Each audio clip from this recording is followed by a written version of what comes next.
지난번에 우리 오성 교사님은 인도네시아 말로 인사를 했는데 우리 한국말로 인사하겠습니다. 오늘 교회 참 잘 나오셨습니다. 한국말로 인사하세요. 오늘 인도네시아 말로 인사하지 마시고. 여러분, 사람들은 모두가 다 공통적으로 성공하기를 원합니다. 실패하기를 원하는 사람은 세상에 한 사람도 없습니다. 사업을 하든 공부를 하든 결혼 생활을 하든 자녀를 키우든 어떻든 간에 성공해야지만 행복하다 하는 생각을 하고 모든 사람들이 살아가고 있습니다. 다시 말해서 성공이 우리의 목표고 우리의 소원입니다. 이 성공만능주의, 이것이 어떤 면에서 우리를 때로는 비참하게 만들고 나고자로 만드는 경우를 경험하게 됩니다. 이 모든 일에 형통하고 평탄하기를 원하는 생각이 때로는 우리를 상당히 힘들게 합니다. 그래서 예수 믿는 사람들은 어떻든 간에 우리 삶이 형통하고 평탄해서 잘 돼야 된다, 행복하게 살아야 된다 하는 기대가 우리 마음속에 있습니다. 저도 예전에 예수님을 마음에 영접하고 상당히 마음이 뜨거웠습니다. 열심히 기도하고 열심히 신앙생활하고 부흥회도 쫓아다니고 좋은 말씀이 있어 쫓아다니고 막 그렇게 열심을 냈는데, 그러면서 내 삶도 좀 형통하고 평탄하게 살 수 있어야 된다, 믿습니다, 아멘하고 그렇게 했는데, 그런데 살다 보니까 이 뭐라 그럴까, 이 만사 형통 무사 안일한 인생이 성경에서 말하는 전부는 아니구나 하는 생각을 깨닫게 되었습니다. 그것보다도 여러분, 고난과 실패, 여러 가지 눈물을 통해서 하나님께서 역사하시는구나 하는 것을 깨닫고 믿는 것이 행복이라는 거예요. 그게 행복입니다. 인생의 성공과 행복은 다른 것이 아니라는 거예요. 실패가 있고 시련이 있고 눈물이 있어도 하나님께서 나와 함께 하시는구나, 하나님께서 날 도보셔서 마지막에는 그 영원한 천국으로 날 인도하실 것이구나 하는 그 깨달음이 있는 사람은 정말 행복한 사람입니다. 많은 우리 예수 믿는 성도들이, 예수 믿는 사람들은 안 믿는 사람보다 더 행복하게, 더 잘 살고 자녀들도 잘 돼야 되지 않겠나 하는 생각을 하지만 그렇지 않은 경우가 많습니다. 성경은 의인은 형통할 것이라고, 그리고 악인은 불행할 것이라 이렇게 말하지만 우리가 세상을 사는 동안에는 꼭 그렇지는 않은 것 같아요. 성경이 말씀하시는 것하고 우리 현실 사이에는 뭔가 좀 간격이 있지 않나 하는 것을 우리가 알게 되지 않습니까? 참 의로운 하나님이 통치하시는 세상에 어떻게 악인들이, 나쁜 사람들이 저렇게 잘 살고 자녀들도 잘 되고 저럴 수 있는가 하는 생각을 할 때가 많이 있습니다. 성도님들, 악인이 누굽니까? 악인이라 그래가지고 악한 행동하는 사람이라기보다는 악인은 하나님에게 무관심한 사람입니다. 하나님을 무시하는 사람이 악인이고 하나님과 대적하는 사람이 악인이라고 성경이 말씀하고 있습니다. 그런데 성경이 또 말씀하는 게 뭐냐면은 악인의 마지막은 멸망이라는 거예요. 그런데 우리는 이 땅에 사는 동안에 악인이 멸망하는 것을 많이 보질 못합니다. 그러나 좀 기다려 보세요. 악인들은 멸망하고 다 지옥에 간다고 하는 성경 말씀이 맞다는 것입니다. 다시 말해서 악인은 그 심판의 저주가 기다리고 있다고 성경이 말씀하고 있습니다. 우리 의인들에게는 놀라운 축복을 하나님께서 허락해 주신다고 너무나 분명히 약속하고 있습니다. 그래서 우리는 그 말씀 하나 믿고 하나님 앞에 기도하고 말씀 묵상하면서 어찌하든 하나님의 인도하심 가운데서 순종하며 살고 하나님 앞에 예배드리고 찬양하며 살려고 애를 쓰고 노력하지 않습니까? 그런데도 우리 삶을 이 땅에서 어려움이 있다는 게요. 실패가 있습니다. 시련이 있습니다. 눈물이 있습니다. 그러면은 우리 인생을 어떻게 살아야 되겠습니까? 오늘 솔로몬이 우리에게 주는 이 잠언서를 통해서 그 좀 지혜를 얻기를 원합니다. 오늘 10절 말씀에 이렇게 말씀하지 않습니까? 내가 만일 환난 날에 낙담하면 내 힘의 미약함을 보임이니라.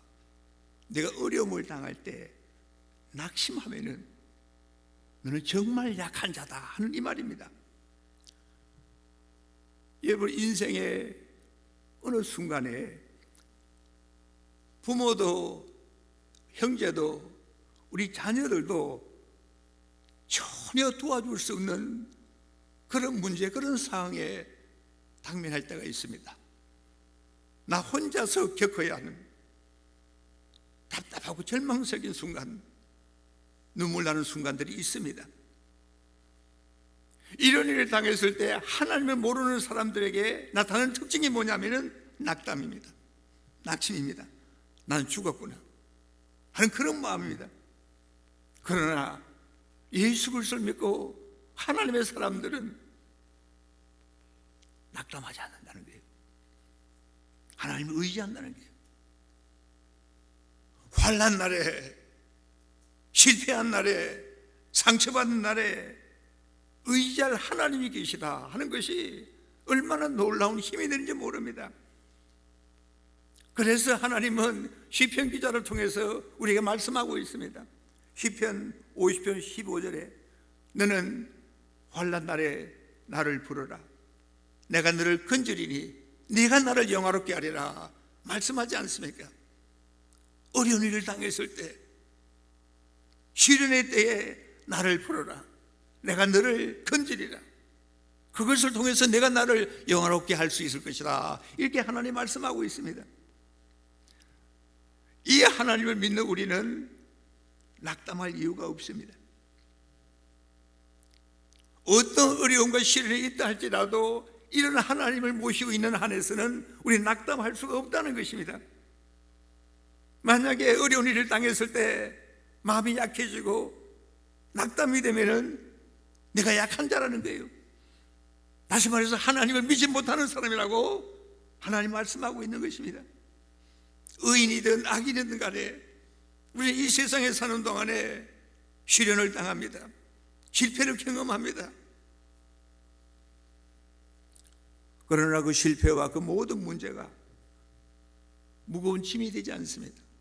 왜냐하면 하나님이 나와 함께 계시기 때문에, 우리 하나님이 나를 도우신다는 것을 내가 믿기 때문에 그런 중에도 감사와 기쁨을 가지고 하나님 앞에 나아갈 수 있는 것입니다. 어려운 역경, 힘든 날, 병이 걸린 날, 우리 자녀들이 문제가 있는 날, 우리는 하나님을 영화롭게 해야 됩니다. 하나님을 믿고 우리 하나님을 부르고 하나님의 도움을 청할 때 하나님께서 우리를 건지시고 우리의 이 삶을 통해서 하나님께서 영광을 받으신다고 말씀하고 있지 않습니까? 너무너무 간단한 진리입니다. 간단한 진리를 우리가 너무 복잡하게 만들어가지고 골치 아프게 만들 때가 있다는 것입니다. 여러분, 이런 이야기 들어봤습니까? 고대 그리스의 시인 호모라는 사람이 있지 않습니까? 이분이 자살을 했습니다. 근데 왜 자살을 했는지 정확하지 않는데 어떤 분이 하는 이야기가 뭐냐면은 호모라는 그 시인이 길을 가는데 서너 명의 소년들이 지나가는 것을 만났습니다. 보니까 낚시를 다녀오는 아이들이었어요. 그 시인이 그 아이들에게 물었습니다.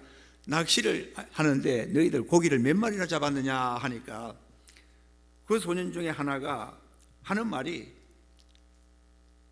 시인님, 잡은 것은 버렸고 잡지 못한 것은 이 바구니 속에 넣어가지고 지금 가고 있습니다. 이렇게 말을 했습니다. 이 말을 듣고 이 시인이 그게 무슨 말인가, 몇 마리를 잡았는가, 집에 가서 밤새도록 고민하다가 야, 내가 그때 답을 모르겠네. 내가 왜 이렇게 우둔한가? 그러다가 자기 자신을 자책하고 자살을 해버렸다는 거예요. 너무너무 간단한 이야기인데 이 아이가 농담으로 이야기한 거예요. 근데 빙글빙글 돌려가지고 한 마리도 잡지 못했다는 것을 이야기를 했는데 이 시인이라는 사람은 그걸 고민하다가 마지막 죽었다는 거예요. 이 얼마나 어리석은 모습입니까? 무슨 말인가 하면은, 성도님들, 우리가 예수 그리스도를 믿고 하나님의 자녀가 되는 것은 너무너무 간단하다는 거예요. 어린아이부터 노년에까지, 일자 무식한 사람부터 유식한 사람까지 모든 사람이 듣고 분명하게 확실하게 알 수 있는 진리가 구원받는 진리예요. 내가 예수 믿고 예수 이름 부르고 저를 회개하고 하나님 앞에 나가면은 내가 구원받은 사람이고 내가 영생을 얻을 것이다 하는 너무너무 간단한 진리입니다. 예수 믿는 진리도 간단하지만 마찬가지로 성도님들, 어려운 일이 있고 힘든 일, 염려와 근심이 많이 생길 때 어떻게 해야 되는 것도 간단합니다. 정말 강한 능력이 있는 분에게 나가면 되는 것입니다. 이사야 선지자가 하나님을 어떻게 표현했냐면은 하나님을 강한 분으로 이야기를 했습니다. 이사야서 40장 29절에 보면은 피곤한 자에게는 능력을 주고 무능한 자에게는 힘을 더하시느니라. 우리 하나님이 그런 분이에요. 피곤한 자에게 능력을 주시고 무능한 자에게는 능력을 더하시는 분이 하나님이시기 때문에 이 하나님을 믿는 사람은 어떤 실패와 어떤 눈물과 고난과 역경이 있다 할지라도 우리 하나님 앞에 나아갑니다.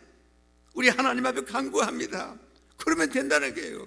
이 간단한 것을 제대로 이해를 못하고 문제만 생기면 고민하고 염려하고 힘들어하고 잠을 못 잡니다. 그 호모 시인처럼 자살까지도 할 수 있는 것입니다. 이런 하나님을 믿고 사는 우리가 얼마나 행복하고 복된 사람들인지 모르는 것입니다. 그래서 악인들에게는 멸망이 있지만 우리 모든 성도들에게는 형통함이 있다고 하나님이 분명하게 말씀하고 있습니다. 우리에게 어려움이 있고 시련이 있고 환난이 찾아온다 해도 낭망해서는 안 됩니다. 낭망하면은 약한 자라는 거예요. 우리가 믿음이 좀 강해져야 됩니다. 강해져야 됩니다. 그래야 능히 이길 수가 있는 것입니다.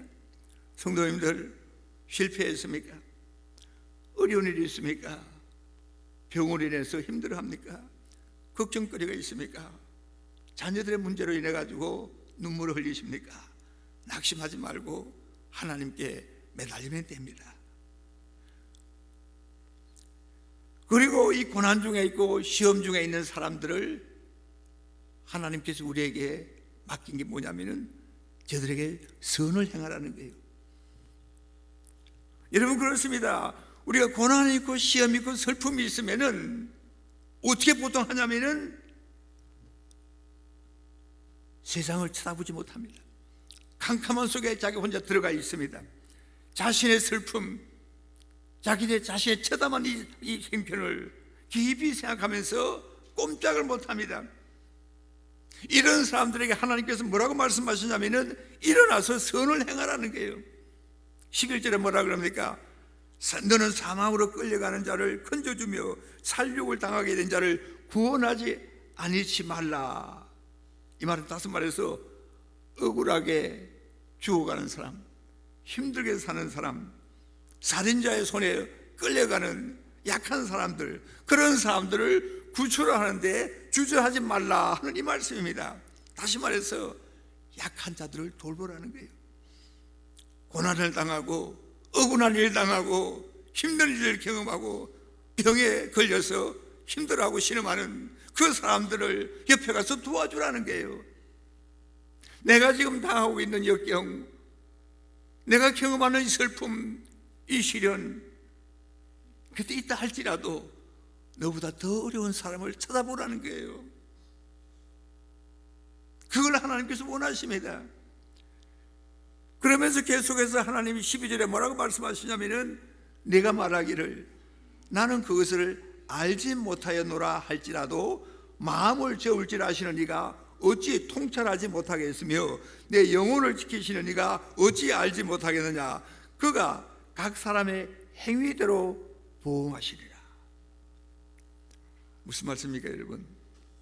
하나님 보시기에 어리석은 사람은 난 그것을 모릅니다, 나는 그것을 알지 못한다, 이렇게 말을 한다는 거예요.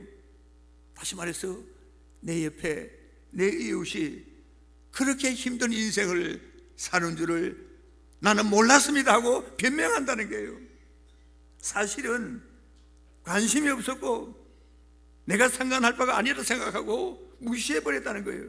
조금의 동정도 하지 않았으면서도 나는 몰랐다, 이렇게 말을 한다는 겁니다. 이런 사람들이 세상에 얼마나 많은지 모릅니다. 옆에 이웃에 어려움을 당하는 사람들 전혀 동정하지 않습니다. 뭐라 그러냐면은 나는 알지 못했다, 이런 변명만 한다는 거예요. 여러분, 말세가 되어 갈수록 우리 주변에 이런 사람들이 더 많아지고 있습니다. 극심한 이기주의를 하나님 싫어하십니다. 변명으로 일관하고 어렵고 힘들고 눈물 흘리는 사람들을 돌보지 않는 이런 사람들을 하나님이 싫어하신다는 거예요. 당신은 당신의 일을 하고 나는 내 일 하겠습니다. 서로 간섭하지 말고 상관하지 말고 이렇게 사는 것이 편합니다, 이렇게 말하는 사람들이 많다는 것입니다. 이런 태도의 사람들을 하나님 싫어하십니다. 이웃에 대해서, 형제들에 대해서, 성도들에 대해서, 교회에 대해서 전혀 관심이 없고 담을 쌓고 있는 사람들을 하나님이 싫어하신다는 거예요. 그러면서 하나님이 어떤 분인지를 우리에게 설명하고 있습니다. 하나님이 어떤 분이냐면은 사람들의 마음을 살피시고 사람들의 생활을 지켜보시고 사람들의 모든 것을 아시는 분이라고 하나님이 설명하고 있습니다. 그리고 더 중요한 것은 아실 뿐만 아니라 행한 대로 꼭 그대로 갚아주시겠다는 거예요. 이 얼마나 겁나는 이야기인지 모릅니다. 이 얼마나 겁나는 이야기입니까? 이런 하나님 앞에서 우리가 어떻게 살아야 되겠습니까? 선을 행하라는 거예요. 그래서 하나님의 은혜를 받은 사람들은 항상 옆에 있는 사람에게 관심이 갑니다. 하나님이 내게 주신 은혜를 기억하는 사람은 이웃에 대한 사랑을 베풀 수 있는 기회를 항상 생각하는 사람입니다. 내가 가진 물질이든 건강이든 다 하나님으로부터 받은 것이라는 것을 내가 알기 때문에 하나님께 감사하며 이웃을 위해서 산다는 것입니다. 도움을 주면서 구제하면서 조그만 하나 가진 것이라도 나누려고 하는 마음을 가집니다. 내가 하나님으로부터 은혜를 받았기 때문에 온 세상에 흩어져 있는 예수 그리스도를 모르고 죽어가는 심령들 향해서 열심으로 기도합니다. 하나님, 온 세상에 흩어져 있는 많은 불신자들을 하나님 구원해 주시옵소서 하면서 기도한다는 거예요. 성도님들, 우리 하나님은 우리 인간의 마음을 저울질 하시는 하나님이십니다. 우리의 마음을 감찰하시는 하나님은 이기적이고 개인주의적인 삶을 사는 것을 미워합니다. 여러분, 가끔 병원에 가보면은 우리 고등학생 학생들이 커뮤니티 서비스를 한다고 그래서 일을 하지 않고 봉사활동을 합니다. 근데 그런 아이들 중에 가끔 보면은 나이가 들어가지고 몸이 편치 못한데도 불구하고 절룩거리면서 다른 환자의 휠체어를 밀고 나가는 그런 분들의 모습을 볼 때가 있습니다. 저 얼마나 감동적인 모습인지 모릅니다. 자기 몸도 제대로 가누지 못하면서 그래도 자기보다 더 어려운 상황에 있는 사람들을 도와주려고 하는 그 마음이 하나님의 마음이고 그 마음이 우리 예수 믿는 성도들의 마음이 되어야 된다는 것입니다. 우리의 자신의 아픔과 불편함과 시련과 슬픔을 아무리 생각한다 해도 해답이 없습니다. 하나님께서 그 해답을 이야기합니다. 선을 행하라는 거예요. 다른 사람을 도우라는 거예요. 구제하라는 것입니다. 이것을 하나님께서 우리에게 원하십니다. 어떤 권사님은 몸이 아픈 중에도 매일 새벽 일찍 일어나서 다른 거 아니랍니다. 주변에 있는 어려운 사람들 위해서 기도하는 데 헌신한다는 거예요. 매일같이 이렇게 하나님 앞에 기도한다는 거예요. 내 아픔을 제쳐놓고 가족들과 친척들과 성도들과 이웃 나라와 민족을 위해서 기도에 헌신하는 그런 선한 삶을 사는 사람을 하나님께서 원하신다는 거예요. 이런 삶만이 내 자신을 치료하는 길이라고 하나님 말씀하고 있습니다. 환난을 당하고 절망 중에 있는 사람들에게 하나님 뭐라 그러십니까? 사망으로 끌려가는 사람을 건져주고 살육을 당하게 된 자를 구원하라고 말합니다. 이 길만이 살 길입니다.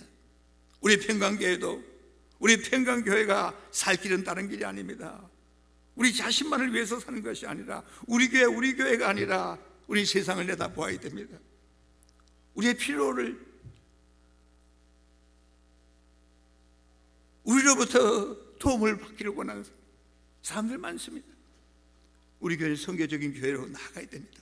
보내는 교회가 되어야 됩니다. 후원하는 교회가 되어야 됩니다. 세상 만방을 위해서 기도하는 교회가 되어야 되는 것입니다. 그러면서 뭐라고 말씀하시냐면은 내 아들아 꿀을 먹어라 이것이 좋으니라. 송이 꿀을 먹어라 이것이 내 입에 타니라. 지혜가 내 영혼에게 이와 같은 줄을 알라. 이것을 얻으면 정령이 내 장래가 있겠고 내 소망이 끊어지지 아니하리라. 여러분 이 말씀에서 내 장래가 있겠고 내 소망이 끊어지지 아니하리라. 어떻게 하면 그렇게 된다는 겁니까? 지혜와 명철인 송이꿀과 같은 하나님의 말씀을 먹으라는 거예요. 이 말씀에서 하나님의 말씀을 송이꿀 같다고 했는데 두 형용사로 표현을 하고 있습니다. 어떻게 이야기하냐면은 좋은 것, 이제 좋다 하는 것하고 달답니다. 두 단어입니다. 좋다, 달답니다.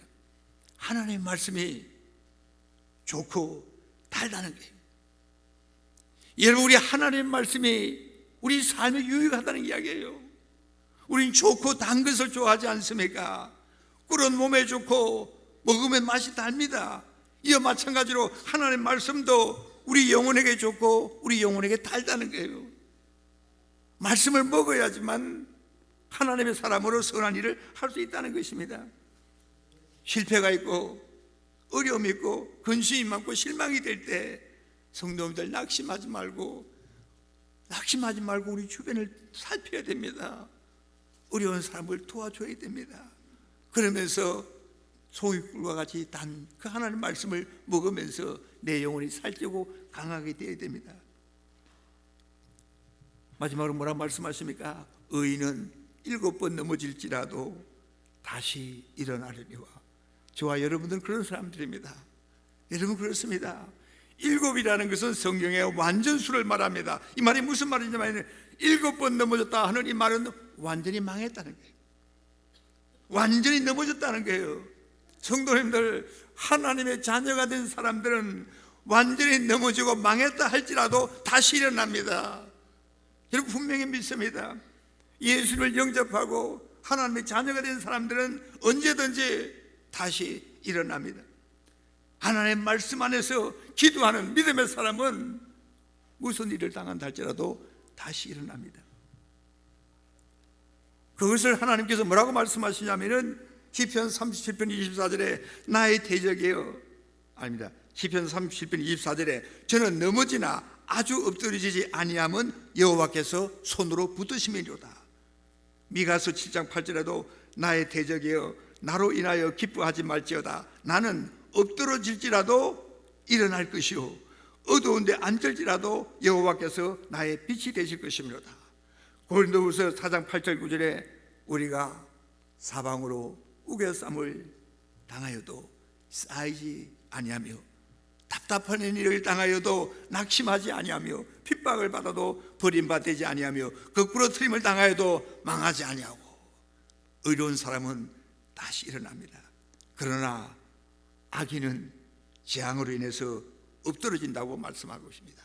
성도님들, 악한 사람들의 특징이 뭔지 아십니까? 악한 사람들의 특징은 실패하면은 책임을 남에게 돌립니다. 지금 내가 이렇게 어려운 상황은 누구누구 탓이다, 아무개 때문에 내가 이렇게 되었다, 남편 때문에, 부인 때문에 책임을 다른 사람에게 전가하기 바쁩니다. 이게 악한 사람의 삶의 모습입니다. 그래서 변명이 많습니다. 항상 남을 비난합니다. 이런 사람들은 마음이 점점 더 굳어집니다. 완악해집니다. 결국은 망하게 되는 것입니다. 왜 악인이 엎드려지고 영영 일어나지 못합니까? 두 가지입니다. 자신의 문제를 영구적인 것으로 생각하기 때문입니다. 지금 처한 이 문제는 어디까지나 부분적이고 일시적인 건데 불구하고 이게 전부를 생각하는 거예요. 아, 이제 끝났다, 이게 파멸이다, 이제 더 이상 소망이 없다, 이렇게 생각하는 사람이에요. 이게 바로 악인의 모습입니다. 두 번째로, 하나의 사건에 전 인생을 걸기 때문입니다. 한 가지 일에 자기의 온 운명을 내맡기는 것이 악한 사람의 체질이고 특징입니다. 하나의 사건이고 부분적인 일인데 이걸 전체로 보는 거예요.